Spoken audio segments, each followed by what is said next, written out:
После ветра и мороза было любо мне погреться у огня. Там за сердцем я не углядела, и его украли у меня. Новогодний праздник длится пышно, влажные стебли новогодних роз, а в душе моей уже не слышно трепетания стрекоз.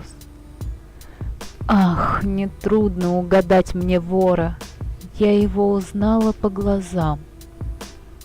Только страшно так, что скоро он вернет свою добычу сам.